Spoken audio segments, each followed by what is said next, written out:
First of all, thanks so much, Jasbir, for this. My pleasure. For this visit. It's really amazing for us to have such a distinguished expert and scholar. So, in terrorist assemblages, Jasbir Puar used the political urgency of September 11, 2001 to critically analyze the connectedness between sexuality, race, gender, nation, class, geopolitics, and the military-industrial complex. Similarly, in The Right to Maim, she explored the construction, production, and reproduction of bodies as part of statistical populations, processes in which the state has a significant role. Right now, we feel that it is more than necessary to consider the political urgency of another date, October the 7th, 2023, to further consider the role of queerness, nations, economics, and even tourism within the current expansion of Israel-led and EU and US-allowed settler colonialism and genocide. Following this latest wave of invasion, universities from several countries, including Spain, have held public or closed chambers debates on the responsibilities of scholars and universities, with student movements organizing camps and strikes since October, added to the demonstrations that we had been having since then. Maricorners felt the need to focus on the pressing topic of queerness in context of political radicalization, settler colonialism, and genocide, and there is no scholarly voice as recognized as that of Jasbir Puar. While you explore in terrorist assemblages how queerness and militarism are not opposed, but convivial, we wanted to explore this very same relationship between queerness on the one hand and settler colonialism and genocide on the other. As two topics, you are an undisputed expert on this topic. So thank you very much for being here. It's really an honor. And now the floor is yours. Thank you so much. Buenos dias a todos. It's a real honor. Sorry for my terrible Spanish. Okay, good. Should I speak in one or the other or both? Both. Okay, both. Okay, this is new. This is the first time for me here. I really want to thank muchas gracias, but Moises and Nacho and Miguel for inviting me, and also just for all the logistics and also this very complex operation that's going on up here. Thank you so much. I look forward to a conversation. As already mentioned, we're approaching the year anniversary of the genocide in Gaza. It's day 363. And, you know, so for so many of us, it's unfathomable that the year mark of the genocide is approaching, and yet here we are. So there's a kind of moment here to take some kind of critical stock and analysis of what's been happening. And you know these statistics, but I'm going to go through them anyway. The kind of official count is more than 40,000 Palestinians have been murdered. We know this to be an enormous undercounting. Many estimates put the death toll at well over 100,000 or 150,000. The number of maimed Gazans is over 100,000. The rates of injury is not something that is part of the kind of mainstream daily news, but I pay very close attention to how injury is being counted, what it consists of, and why it is erased by the media, which I think is significant. More than 11,000 children now have had one or more limbs amputated, so that's nearly 10 every day, and most of them without anesthesia. The UN warns that 1.1 million Palestinians are at imminent risk of death. This is nearly half of the population, and they are on the brink of famine, what has been called an engineered starvation, and the fastest escalation of a state of famine in modern history. So all 11 universities in Gaza that have been long considered military targets, they were attacked in 2008 and 2009, in 2014 and 2021. They've been now partially or completely destroyed. Over 230 scholars have been assassinated. Collectively, these are literal enactments of what Palestinian scholar Karma Nablusi has called scholasticide, so this is very pertinent to us, particularly in the university setting. And then 350 medical staff have been killed, 120 ambulances destroyed. There are no properly functioning hospitals, and half of all buildings in Gaza have been damaged, if not flattened. And all of this carnage continues unabated in Gaza, even as our attention is now demanded by Israel's expansion of the genocide into Lebanon, with the shocking 3,500 injuries sustained from imploding pagers, just to name one incident, a maiming mainly of civilians that has been fetishized as a kind of technological marvel, right? I would argue that we're watching the first televisualized mass impairment in history, and that our understanding of what a genocide is being reformulated in real time every day. These recountings of genocide have become a routine facet of our teach-ins, our rallies, our direct actions, our lecture presentations, our vigils, and I want to contribute to what our Palestinian colleagues, comrades, friends, and beloveds have been forced to do repeatedly for nearly a year now, which is to reset the stage so as not to forget the carnage happening on our watch and in the service of our settler colonial governments, to witness the decimation of life worlds that will debilitate Palestinians and now the Lebanese for generation, and to note that the failures of our radical decolonial and intersectional theories to stop any of this.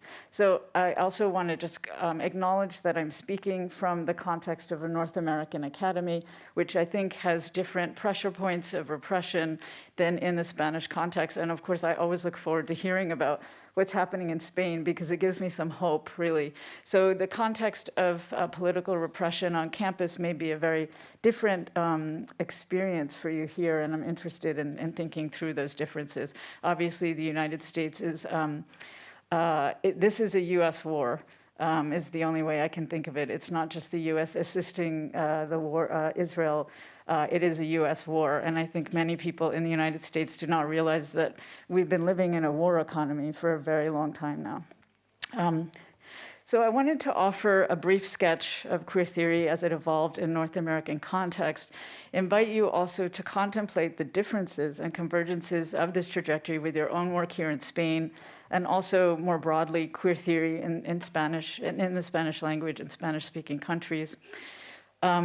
For me in the 1990s, when I was a grad student, our task was to dismantle the hegemony of white scholars positioned as foundational to the field. So we're talking about Judith Butler and Eve Sedgwick and Lee Edelman, a few others, through early insights and eruptions of Black feminist and women of color, gay and lesbian studies of color, gay and lesbians of color. So that was a kind of early 90s, dialectical conversation going on. In the post 9/11 period, queer theory was transformed by the interventions of queer of color and diasporic and transnational queers who were focused on migration, displacement, empire, and war, and arguing for a subjectless critique to destabilize both the proper subjects and subject matter of queer theoretical inquiry.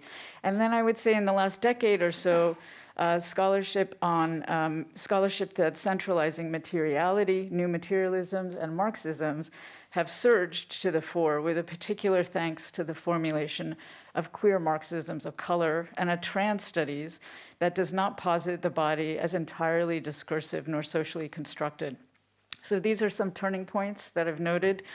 They can also be augmented with other turning points and particular ruptures in theoretical production that are imbricated and responsive to turning points and ruptures in history. And so because of that, I think we're facing another moment of reckoning where we need to ask hard questions about the work that we do. What do our theories offer to the understanding of genocide? What do they offer in a time of genocide? And perhaps more crucially, how do our theories change in the context of genocide, of multiple genocides, Sudan and Congo and Armenia, and of the genocide in Gaza in specific? So this is also to ask a question about how Palestine can become a method and a guide for contemporary scholarship in queer and trans theorizing. So with that in mind, I want to reiterate a question that Maya Mikdashi and I posed in 2017 in a piece titled, quote, "Queer Theory and Permanent War," and I would argue this is the state of our world, permanent war. How can queer theory emerge and converse with the mass corporeal losses and debilities of war? In a theoretical milieu with much of queer theory as it operates in North America functions as a default and unmarked American studies, whereby the difference of the elsewhere is funneled through Euro-American Global North archives and lexicon. And I imagine you feel some of that quite acutely here as well, that there's a particular kind of traffic of produced knowledge that is always referential back to the Global North or the kind of metropole. We pointed out that work on sexuality, and Maya Mikdashi's work is located in Lebanon, of course. We pointed out that work on sexuality that is perceived as area studies, whether it is or not, is rarely apprehended as epistemic knowledge unto itself. Rather, it's often treated as a kind of case study of radical alterity from the global south. And here I'm also thinking with Anjali Arandekar and Geeta Patel, who have written quite a lot about this in the context of South Asia studies, in a special GLQ issue called Area Impossible. So part of the problem, we speculated, is about the centrality of sexual injury. In other words, the violence of gender binarism to the Euro-American queer subject. At that time, we challenged what kind of injury is deemed appropriate for the basis of a wounded attachment that underpins the grievance of queer subjecthood, noting that part of the project of homonationalism is to produce and stabilize transnational, imperial, and settler colonial forms of gendered and sexual injury. In other words, we're wondering what constitutes the basis of the recognizable queer subject, and it is often a kind of certain kind of sexual injury, right? A very specific kind. So this stabilization and therefore legitimation of certain sexual and gendered injury not only adjudicates what injuries are legible and grievable, what counts as injury in the first place, but also takes for granted the economic, political, and military work that designations of the sexual or the gendered injury and violence does in the first place. So we're already working with the epistemic, a kind of baggage of the term sexual, of the term gender and gendered, right? So this baggage erases the forms of gendered and sexual violence that is intrinsic to the operations of war, occupation, and colonialism. Perhaps we surmised, thinking from a location where war and colonization are quotidian contexts of life, we should rethink what sexual injury is.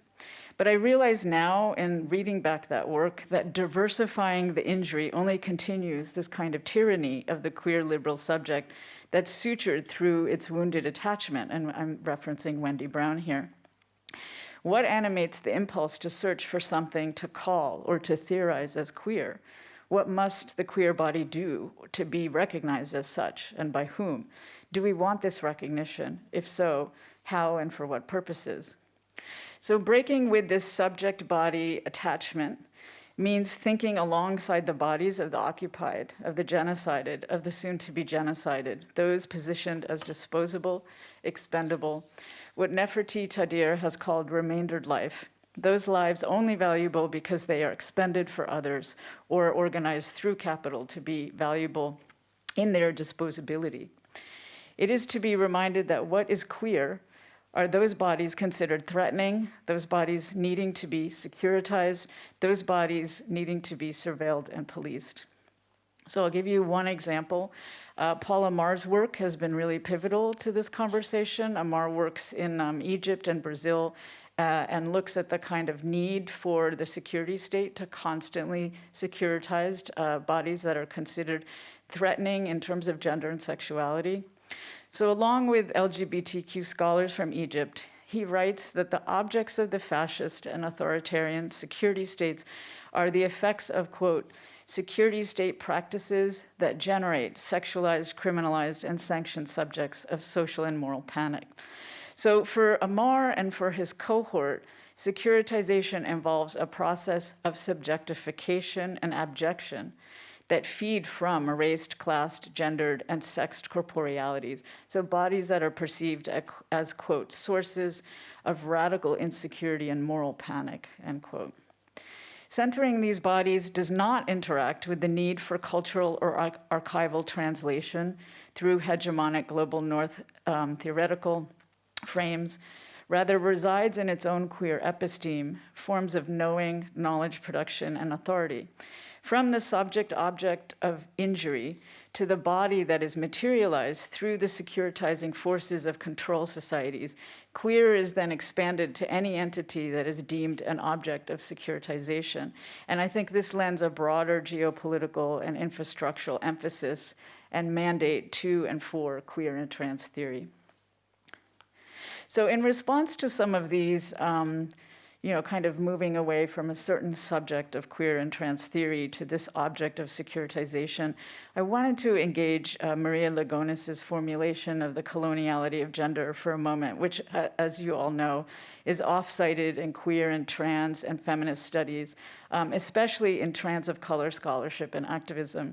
Lugonis described the, quote, modern colonial gender system as one that demands gender binarism as part of European colonial and racial subjugation. So here's a question for us today. What does the coloniality of gender look like during a genocide? On November 12th, 2023, 2 photos of Israeli LGBTQ soldiers were posted on queer media. And you might remember these images because they really did draw a lot of people into debate and conversation. I'm not going to reproduce these images because I find them so vile, but I will describe them. The first image depicts a cisgender man holding a rainbow flag, hailed as the first ever pride flag raised in Gaza, while standing on mounds of withered, demolished earth. On the flag was written, quote, "in the name of love," translated underneath in Arabic.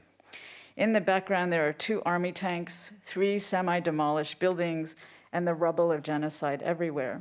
The second image shows what appears to be the same soldier holding the flag of Israel.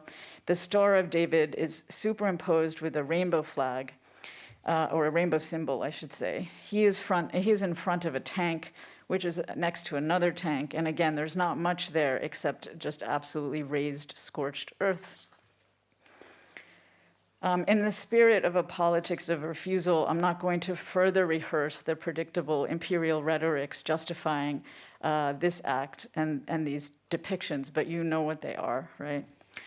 So in response, Queers for Palestine write, quote, "Under Israel's surveillance and police state, visibility and opacity and invisibility are survival and resistance tactics that we use interchangeably.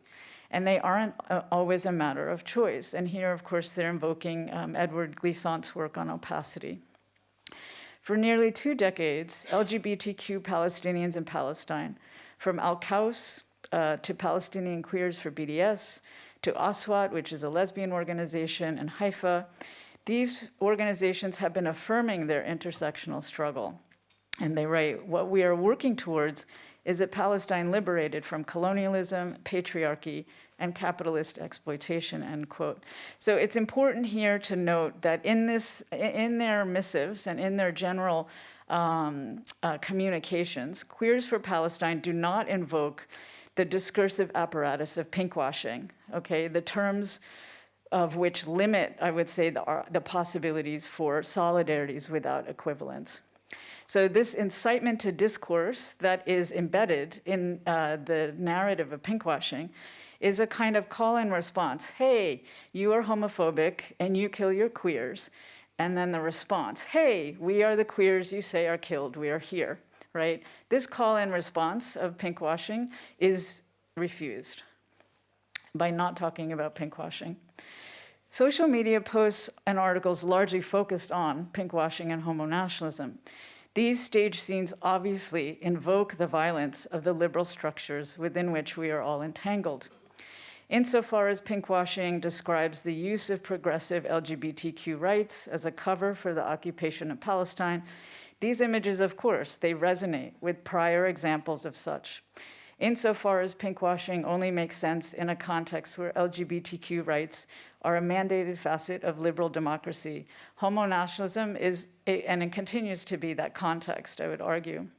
And homonationalism, insofar as it still remains a structuring facet of international financial instruments, like the World Bank, like the International Monetary Fund, which inveigh against homophobia in the global south, these organizations make a business case for LGBT inclusion. They understand something about the economic costs of homophobia for business, right? So homonationalism is still operating as a global form of soft power. And I would say part of what I want to think about today is how it's being reorganized as predominantly located in this kind of global governing structures that still adhere to a kind of liberal democratic civilizational worldview that we see every day, international Court of Justice, the UN, that are basically powerless to do anything, but continue to espouse liberal rhetoric, right, and liberal and progressive rhetoric. So Rahul Rao calls the monetary incentivizing of homosexual acceptance homo-capitalism. So I see this as a kind of part of this conceptual terrain that's starting to break down: pinkwashing, homonationalism, homo-capitalism. And he describes homo-capitalism as the monetary incentivizing of LGBTQ acceptance that is forged in an interaction between elite LGBTQ activists and technocrats in these international financial institutions, the World Bank, the International Monetary Fund, and so forth. Funding structures impel the acquiescence of illiberal states to LGBTQ rights platforms, and they promise economic growth and productivity in exchange for a facile and usually fleeting adherence to normative discourses of tolerance and acceptance. We can also say that those facile and fleeting adherences are not the province of the illiberal states. They're also the province of democratic liberal states. So I would say, insofar as homonationalism is a structuring facet of international governance, it continues to operate as a form of global cultural imperialism. I could go through some examples. NATO's web materials, for example, reveals that NATO is a self-proclaimed world leader in recognizing same-sex marriage, and they have their own kind of employee LGBT group, and are proud of the fact that they offered same-sex spousal benefits in 2002, at a time when only one country in the world, Netherlands, recognized same-sex marriage. These images, of course, are in line with others that attempt to acculturate populations to permanent war. So I think the function of this, again, is to provide this liberal foil for the production and the acquiescence and internalization of permanent war as the condition of our world. Liberalism remains the ideology of the international order, working to normalize permanent war and extractive economies, all the while enabling fascism to thrive on the domestic and national front. So there's a splitting off here of the global and the kind of national. So I would say that pinkwashing and homonationalism mark liberal technologies of rule. And through these terms, we continue to be headlocked in what I have elsewhere called a brutal humanism, or what Nefertiti Tadir calls the violence of humanism. And this is a really important moment in Tadir's work, where she's saying that we need to stop focusing on the violence of dehumanization and understand something about the violence of humanization that these liberal apparatuses impel us into, because this is the kind of violence we're not paying as much attention to. It is a violence that is continually excused, debated, effaced, and minimized. So in this context of rising fascism worldwide, and the explicit embrace and trumpeting of fascist statecraft coming from the Israeli government, the fascist racial state has, in large part, in many ways, dispensed with its liberal ideological facade. So the question is, what do we make of these images now? What kinds of work do they do? And for me, there's a question about whether or not, about these terms, pinkwashing, homonationalism, homo-capitalism, whether they can really speak to us right now, whether they are kind of emptied of their analytic utility, whether we over-rely on them, whether they're not actually giving us an understanding of how power is being violently exercised.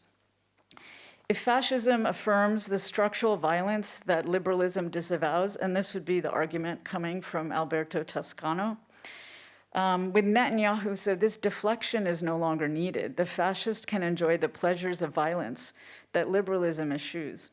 Fascism, according to Toscano, is a structure. It's not an event. It's not a government, even.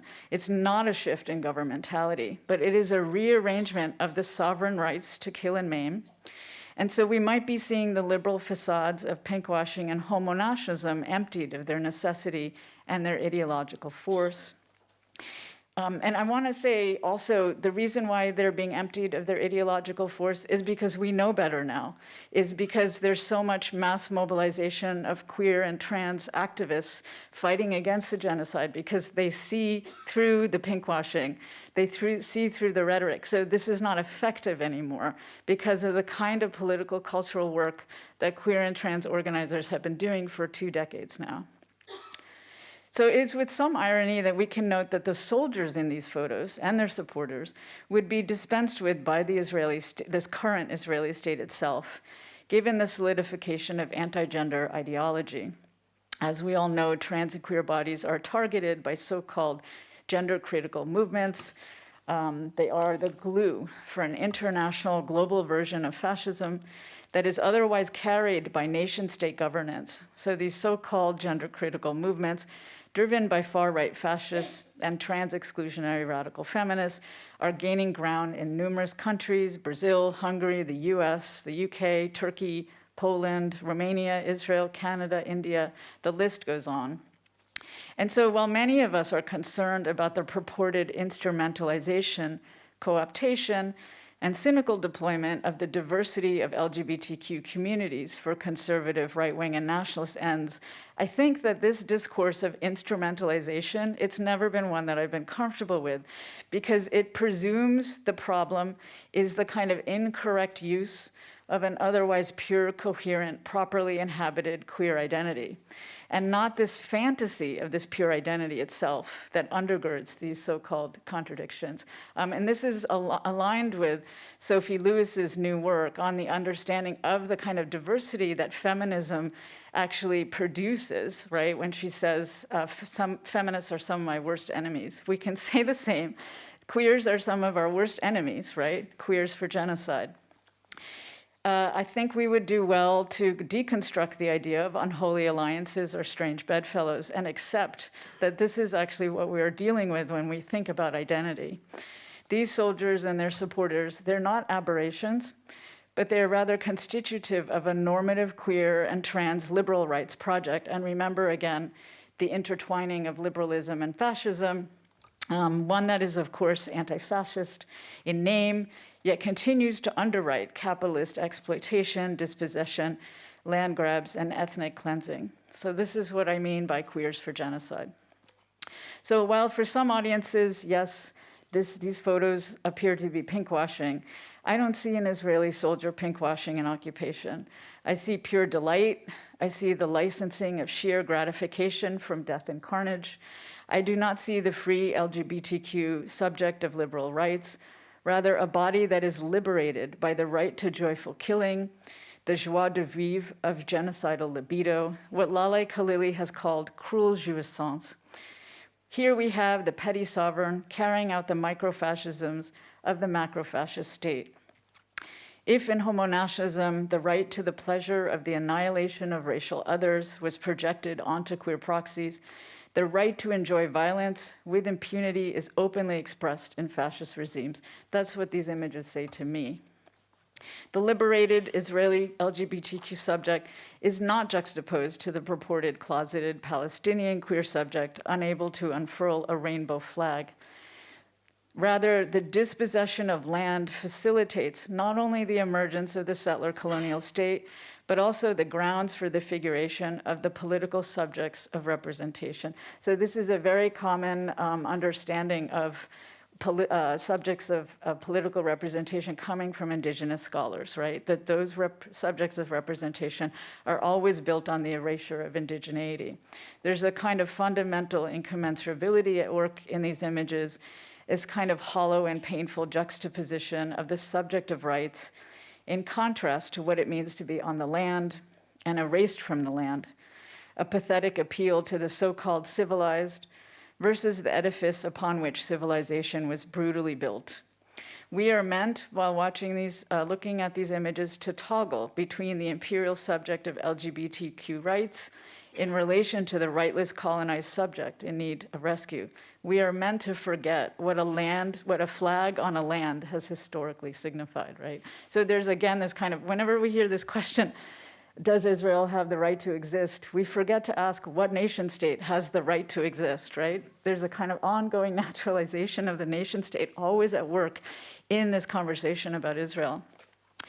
The erasure of Palestinians on their land, the erasure of Palestinian indigeneity is the necessary precondition for this quote-unquote liberated queer subject to exist. Palestinian scholars Rana Barakat and Lana Tatur, among others, have shown us time and again that the settler subjects appear as indigenous bodies disappear. And let us be clear that queer and trans subjects, as recognized by those of us recognized by the settler state, no matter how embattled, disenfranchised, and oppressed, are settler subjects, right? If, as Native and Indigenous scholars have taught us, indigenous bodies matter as the embodiment of land, and this is, I'm thinking about Jody Bird here, but many Indigenous scholars have made this point, then it is the collective relationality of a people and their land, and not individual rights, that forms the ground of future governance. Land back is therefore, it's not a metaphor. It is rather the material heart of and the precursor to true sexual, gender, economic, and racial liberation. Palestinians, queer, trans, and non-binary, and otherwise, want their land back. And so this is the last section. I'm wrapping up here. For now, in the context of genocide, I return to the question, what does the coloniality of gender look like? During this genocide, it looks like Israeli soldiers parading around wearing underwear and lingerie of women they have just murdered. It looks like stripping Palestinian men naked and forcing them to kneel in dozens of rows in a field. It looks like the circulation of the liberal discourses of concern about women and children, which then refuse to comprehend Palestinian men as equally victimized. It looks like the decimation of generations of family in one strike, in one bombardment. It looks like deliberately targeting the limbs of scores of Palestinian male protesters, which then induces an amputation crisis and destabilizes the economic unit of the family and ramps up social stigmatization of maiming. It looks like the attempted propagation of pinkwashing, emblematized by these photos, which insists on the intrinsic cultural homo and transphobia of Palestinians, thereby reinforcing gender binarism. It looks like Israeli intelligence using Grindr to entrap queer and trans Palestinians in order to blackmail them, to use the very material conditions of impossibility produced by the Israeli occupation against them. So while we are looking for the queer and trans Palestinians, while we are asking why Palestine could or should be a queer or trans issue, while we are looking for the legible subject that we can affirm belongs to queer and trans studies, we might also ask what are the conditions that foreclose queernesses and transnesses, and we might propose a queer and trans studies that is in solidarity without equivalence. Where is there room for gender fluidity, for gender transgressions, for non-binarism, for disruptions and eruptions to the gender binary during a genocide? This is a genuine question that I wouldn't know the answer to, that we wouldn't know the answer to. If on one side the colonizing state revels in its superiority vis-a-vis gender and the supposed backwardness of Palestinian women and the society/men that oppress them, on the other side, it solicits, as Hadil Barnada explains, quote, the dismantling of social cohesion to serve its demographic benefit, preventing reunification and pushing for a reduction in birth rates. So in other words, the Israeli state rips heteronormative families apart in order to attempt to secure their reproductive death, even as gender binarism is demanded in every facet of the occupation of life. Colonialism exploits this dialectic between rupture and rigidity, the rupturing of heteronormative family cohesion, and then the re-entrenchment of rigid gender binaries, both equally benefiting the settler colonial project. And I have just, is it okay? Just 2 more minutes or so? Okay, great. To bear witness to history is a privilege and a severity that we cannot accept lightly, writes critical race studies scholar Sharon Luke. As witnesses to the genocide in Gaza, we understand that we are being shown the creation and execution of a disposable population. And as queer, trans, non-binary, disabled, debilitated, racialized, colonized, occupied, formerly enslaved, non-ruling class people, we understand our own relational proximities to such disposability, not equally, differentially, but we understand something about what it might mean to be disposable. Writing from Palestine, a document titled A Liberatory Demand from Queers in Palestine calls on feminist, queer, and trans activists to stand in solidarity with the Palestinian people. As feminist, queer, and trans scholar activists, many of us have been askew to the university. Again, this is more of a North American context. I appreciate that things might feel different here and better and different in a better way. But we must insist now on being, many of us have been askew to the university. We must now insist on being even more askew than ever. This is really a plea to my North American colleagues, right?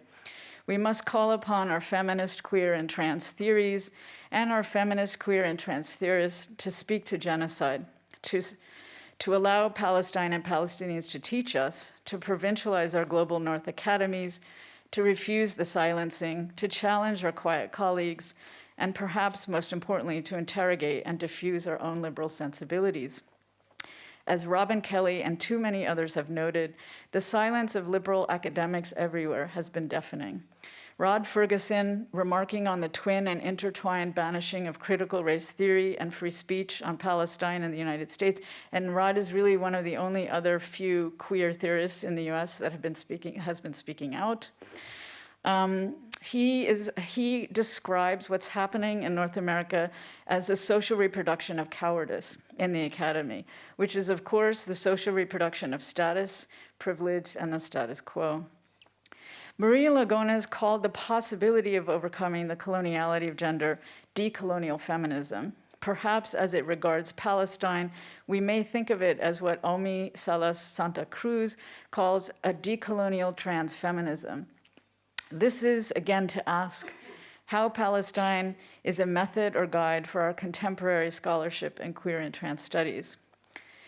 Angela Davis, speaking on democracy now in the United States during the George Floyd uprising, so this was the summer of 2020, declares that, quote, if it is possible to challenge the gender binary, then we can certainly effectively resist prisons, jails, and the police, end quote. So Davis has always been clear that her abolitionist principles are intersectional, they're international, and they include the abolition of the Israeli occupation of Palestine. So her interpolative force is twofold. First, as Jordi Rosenberg explains, Davis intimates that, quote, the abolitionist demand has as its necessary, though not sufficient condition of possibility, the fact of transness, which contributes to abolition, a shared horizon, end quote. Second, in Davis's exhortation, there is a call to action here, a mandate to mobilize. What could be a more worthy comrade to the abolition of mandatory gender binarism than the end of the carceral logics of capitalism that lead to settler colonial occupations and prisons and police states? What could be more rousing than to embrace our co-constitutedness, to enact our radical relationality, to profess that one cannot be liberated without the other? The unfreedom of Palestinians is bound up in all of our unfreedoms. And that's why I do believe it is inevitable that Palestine will be free. Thank you.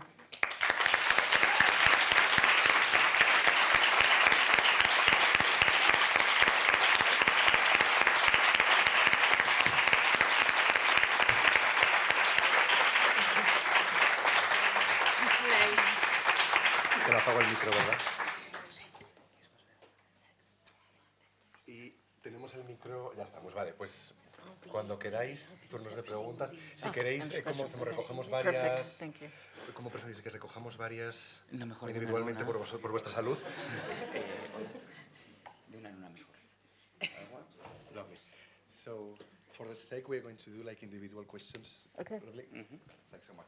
Pues, estamos recogiendo preguntas, nos sale una en una. ¿Quién se atreve? Hola, hi. Bueno, primero en español, para que no tenga que traducir, soy bilingüe. Pues la pregunta para ella sería si cambiaría algo en el libro The Right to Maim, dado este nuevo contexto. Hi, I might actually be the only other American here, but thank you so much for this and for everything. I want to say that The Right to Maim completely changed my life when I read it. And I was curious if you would change or amend anything now, given this new context. Or not necessarily new, but additional added context. I think this question, I do get this question quite often.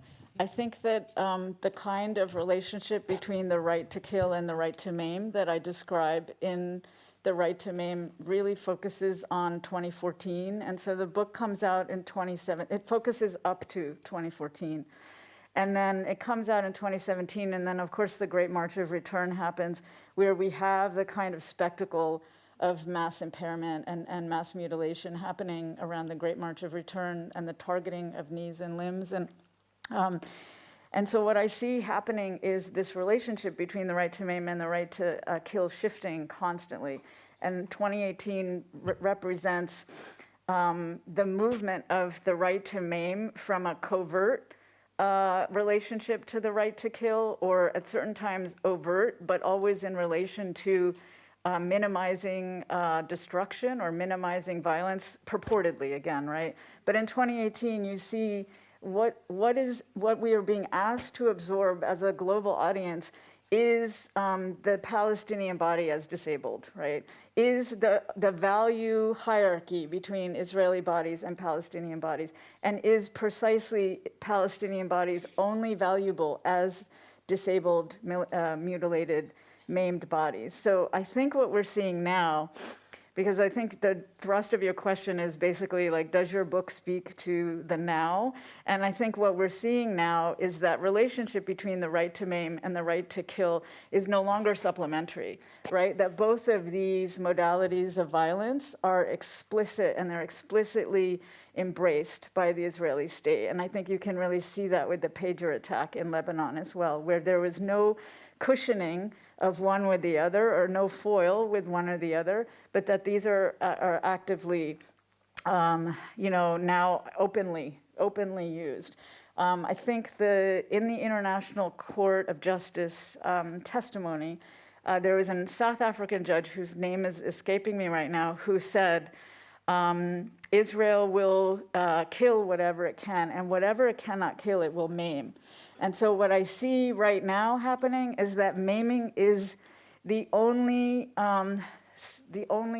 space within which life can be conceived for Palestinian Lebanese bodies. It is as if to say, if you remain alive, you will only remain alive as mutilated. So if I am writing a new preface to The Right to Maim, and that's basically what I'm going to be saying in that. And I think it's important to mark the periodization of the book itself, right? So I would not change a thing in the book, but to understand that this is a new exercise of these different sovereign rights that is happening right now. Thank you. Sí, bueno, es una pregunta que me hacen a menudo, y la verdad es que hay que tener en cuenta que el libro lo escribí en 2014 y empecé a escribirlo en 2014, lo terminé en 2017 y es un poco como que trabajo hasta esa fecha nada más. Las conclusiones y los datos que aparecen en el libro se refieren a lo que ha pasado hasta ahí. Sin embargo, desde ese momento hemos presenciado una espectacularización de este tipo de masacres que se cometen por parte de estados como Israel, que hace que nos replanteemos la relación que se establece entre el derecho a mutilar y el derecho a matar, porque hasta cierto punto, hasta la fecha en la que salió publicado el libro, este derecho a mutilar se podía interpretar como una medida de minimizar, una campaña de minimización de esa destrucción, pero sin embargo, a partir de 2018 cambiaron las tornas de alguna manera y surgieron dudas y cuestiones con respecto al verdadero valor que podía residir dentro de los cuerpos palestinos, qué valor tenía un cuerpo como cuerpo mutilado, qué valor tenía un cuerpo como cuerpo con diversidad funcional. Yo creo que ahora la relación entre ese derecho a matar y ese derecho a mutilar ya no es complementaria como podía ser hasta ese momento, y que cada vez desde las autoridades israelíes existe menos pudor a establecer una línea discursiva que va por la línea de que, bueno, vamos a matar y si no podemos matar, pues por lo menos mutilamos. De tal manera que la única manera en que el pueblo palestino pueda sobrevivir, si es que sobrevive, sea mutilado y lisiado. Sí, sigue tú.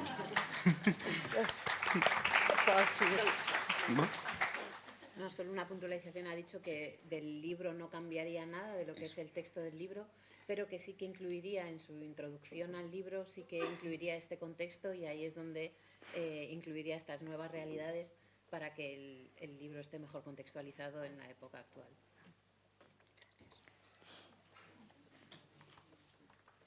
Seguimos con preguntas. ¿Alguien más? Tiene que tener There's another hand over there. Bueno, creo que yo también voy a hacer primero la pregunta en español para que los aquí presentes puedan pues, saber de qué va y ya luego la plantearé en inglés. La profesora Puar ha mencionado en varias ocasiones a lo largo de su ponencia como el nivel de opresión que sufren en Estados Unidos desde las protestas estudiantiles y también desde lo que viene a ser el cuerpo del profesorado que está a favor de Palestina en todo el territorio estadounidense es brutal y que por suerte aquí en España no nos enfrentamos a esa misma situación. Y entonces a mí lo que me interesa, bueno, por una parte es como esta relación entre el aumento cada vez progresivo y exponencial de esta brutalidad policial a la que también se está enfrentando pues, la población queer, como entre, pues, por una parte, los trabajadores de la universidad y al mismo tiempo pues, los estudiantes, cómo tejen redes de cuidado para intentar apoyarse les unes a los otros. So, having said this now, I'm going to pose the question in English. First, I want to thank you for coming here and for also, we were informed before that you kind of adapted a little bit your conference for a non-English speaking audience. So that's always something to be thankful for. And my question is, since you have mentioned throughout your conference a few times how thankfully here in Spain we don't suffer such a heavily oppressed police brutality regarding the protests and this also the depression that is centered not only on university students but also on faculty members.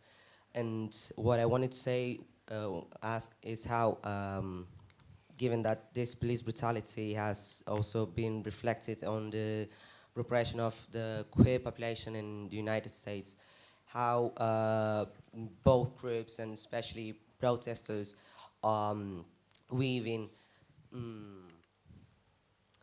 different connections to try to surpass this, to try to survive and to try to help each other through the protest. Because, well, as we know, police brutality in the States is heavy, yeah. So if I'm understanding your question, you're talking about what are the kind of intersectional movements that are happening that are the kind of related or differently related to precarity that are supporting each other? More than that, I wanted to know how faculty members, university students, and also different queer association as well. How do you work together to help each other, especially in the face of police brutality, in the face of political repression? So there's no question that in North America, the students are leading the way. There's just no question. And they've been doing incredible, beautiful, work, political work with integrity. Nobody knows how to do this work in a moment of mass mobilization. So everyone is learning, and the students are taking the most risks, and the students are taking the most kind of risks with their bodies, right? So it's this very sad reality where the most secure are actually offering up the least in terms of vulnerability, or least in terms of the risks to their body, and the least secure, the ones that are subject to being kicked out of school, being prosecuted by, there's so many cases in the United States and increasingly in Canada where students are unable to finish their education because even if the regular court has dismissed charges, the university said you can't come back. So I just want to affirm that as faculty, our role, I think, in the earlier days of the genocide, some faculty had this fantasy that we would be the buffer zone between the students and the police, or the buffer zone between the students and the administration. And I have to say that is just not what's happening. I'm learning every day from our students who are absolutely without any kind of hesitance or ambivalence, asking for absolutely everything. So I just want to affirm, I think our role as faculty is to be there for student support as much as possible, to intervene whenever we can with administration, to show up physically. So, faculty presence at encampments was incredibly important, I think, both for students, but especially for faculty. And I think that, at least for me anyway, our ideas about what that faculty-student relationship should look like has really been changing over the year. We're really following in the footsteps of our students. And I think, there's, when I started doing this work 15 years ago, there was this thing where it was like, well, wait till you have tenure, you have job security, then you can really speak out. And what we understand about tenure is that it really is an inculcation into silence, into regimes of silence, right? So we see, and that was during a time when there were not as many students out, and it really was a very small cohort of tenured faculty who were doing this work. And now I think we see the opposite, with the majority of people doing this work and the majority of people risking their jobs, risking their status as students, as immigrants, visas, all of it. The majority of people doing the work are actually far more vulnerable than tenured faculty, and that's the majority, right? So we're seeing, I would say overall, what that signals to me is just a refusal to continue with business as usual in the academy, right? The academy will never be the same in North America. It can't. And you can see the forces of repression coming down so hard, where they're telling people you can't wear a keffiyeh or you can't put signs on your door as a professor, as if that's going to stop anything, So that's also just this kind of fantasy about not understanding what's really changing right now, which is people have nothing to lose but everything, and they're going to do that, right?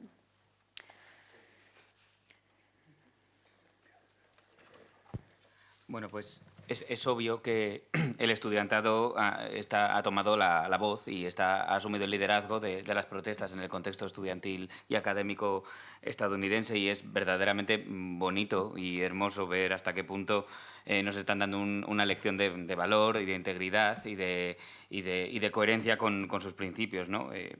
Estamos realmente desde el personal académico de las universidades aprendiendo mucho de ellos. Está siendo un proceso de aprendizaje muy intenso. Vemos cómo están tomando riesgos, cómo están literalmente poniendo el cuerpo en las protestas y en las acciones y los movimientos que están llevando a cabo. Y al mismo tiempo también estamos viendo lo triste y lo descorazonador que es observar cómo precisamente la población que se encuentra en situaciones más vulnerables, la población que debería estar apoyada sin fisuras por parte de las estructuras del Estado, es la población que menos apoyo y menos cobijo está encontrando en esas estructuras. Y estamos viendo casos, tanto en Estados Unidos como en Canadá, de estudiantes que se han visto sumergidos en procesos legales a cuenta de las protestas, procesos legales de las que incluso saliendo victoriosos, pues luego las universidades no les han dejado proseguir con sus estudios. Estamos viendo cómo las propias estructuras de poder de la academia también están dejándoles a la intemperie, ¿no? Incluso cuando la justicia les da la razón. Y desde el profesorado, desde el personal académico de las universidades, no nos queda más que tomar nota de la lección que nos están dando los estudiantes, ¿no? Están ahí, nuestro papel tiene que ser estar ahí, apoyarles, nuestro papel tiene que ser intervenir cuando nos lo pidan, desde la autoridad que podamos tener, ¿no? También estar con nuestra presencia física, apoyar y estar presentes, que nos sientan ahí. Y en realidad, lo que tenemos que hacer es seguir el camino que ellos ya nos están trazando, ¿no? Hace 15 años, cuando yo conseguí estabilizarme en la universidad y obtener una plaza más, que me permitía trabajar con más tranquilidad, la gente me decía, pues ya tienes una seguridad laboral, ya puedes hablar con más libertad, ¿no? Ya puedes alzar la voz y puedes reivindicar aquello en lo que crees. Y esa tendencia, esa idea, que me la decían a mí, pero que era general, ¿no? De poder hablar y expresarte cuando ya alcanzas una posición de estabilidad en la academia, ha cambiado. La norma ahora es un poco el silencio. La gente está mucho más centrada en evitar y sortear los peligros y los riesgos que puede implicar posicionarse políticamente en el contexto actual. Y bueno, esto es algo que tiene que hacernos reflexionar, ¿no? Al final la academia yo creo que nunca va a ser la misma en Norteamérica después de todo lo que ha pasado en estos últimos meses. La represión ha sido brutal, la acción represiva contra todas las acciones que se han llevado a cabo en el contexto universitario ha sido inédita y eso ha cambiado todo para siempre. No sé, igual Irene tiene alguna nota más, ¿no? Vale.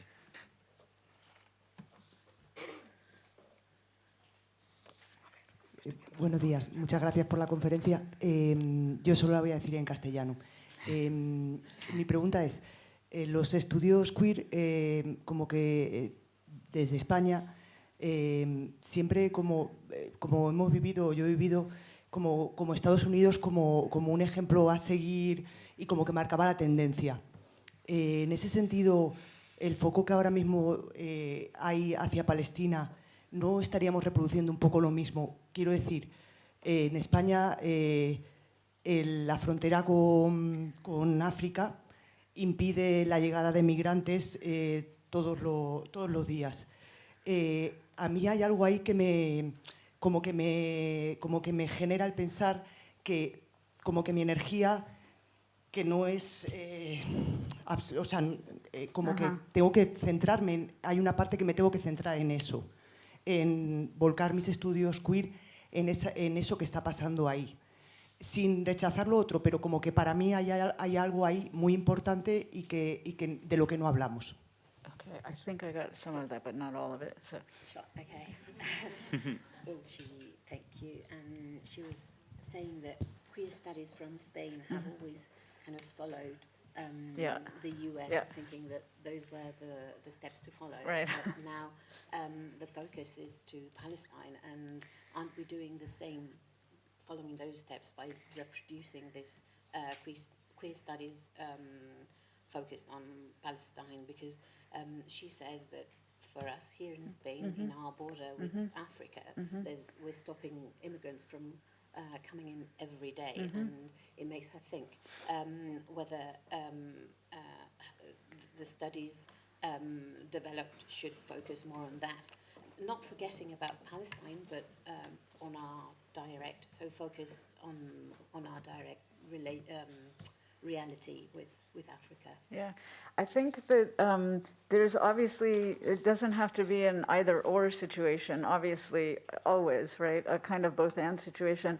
But I do mean it when I think we have to understand something about Palestine as having an intricate connection to everything else that we might be dealing with in our local context, and also to understand that what happens to Palestine is about the future of everybody, because really the Israeli state is blueprinting for us in the Middle East what is going to be happening to disposable populations everywhere. And so if Palestine is not won, or if Palestine is not liberated, or how it's liberated, or when it's liberated, all these things are going to matter, right? So this is not just about Palestine. It's never been just about Palestine, right? It's been about the ways in which Palestine shows us what's happening to the world, and how occupation is a form of land use that is going to proliferate, that is proliferating. So that's one thing I would say.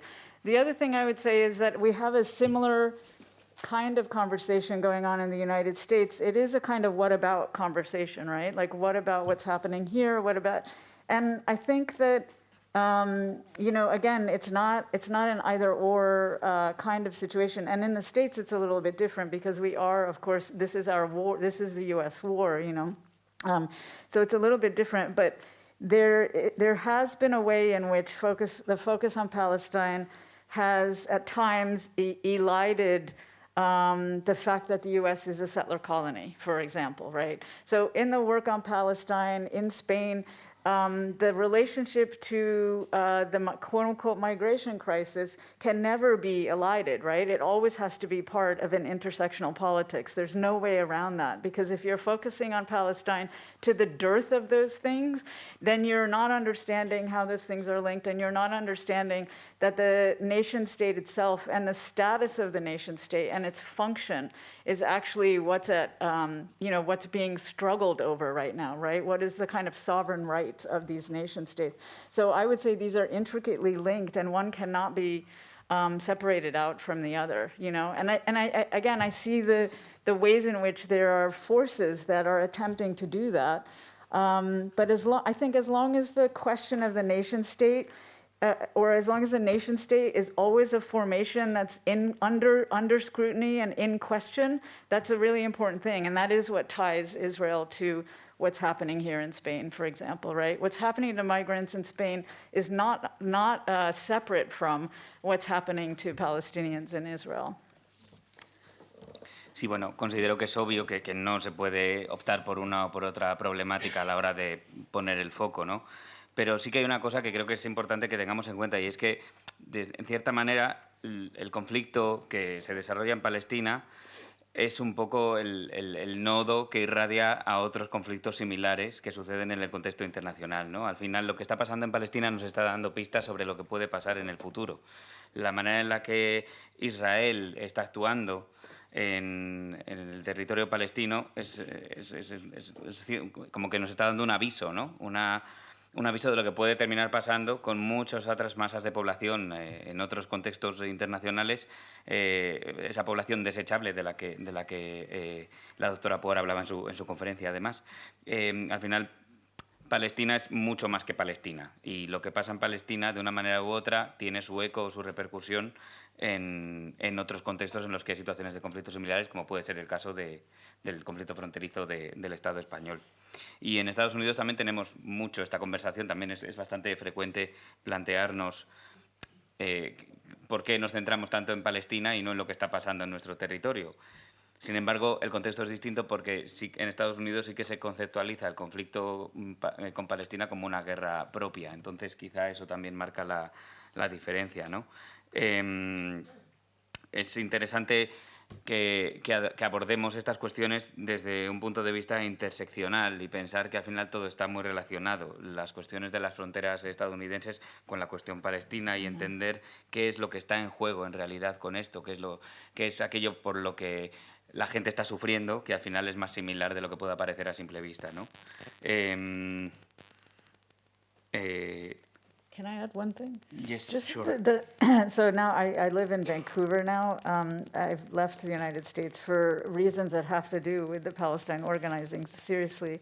And the lead organizing in Vancouver is from indigenous peoples, right? Is from the Musqueam in terms of Palestine. It's their lead, it's their focus right now. It's their understanding that this has happened to them and it's happening again to someone else. And so there's actually no way to break apart the Canadian state and what's happening within the Canadian state and what's happening in Israel.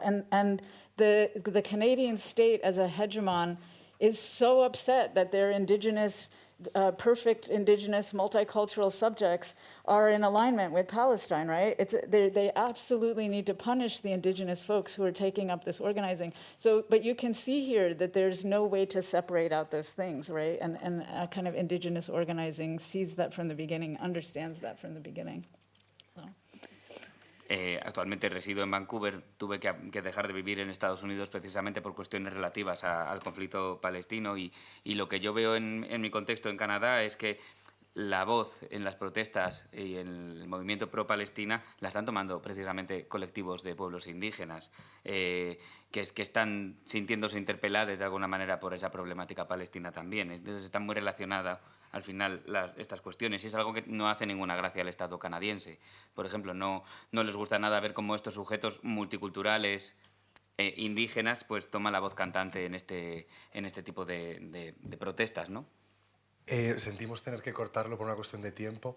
Thanks so much, Jasbir. We need to end the Q&A section because we only have, I think, an hour until the next sessions here in the conference. But first, we want to thank you for the effort for this visit, for coming here to Valladolid. Thank you all for your attention, your patience with the technical issues.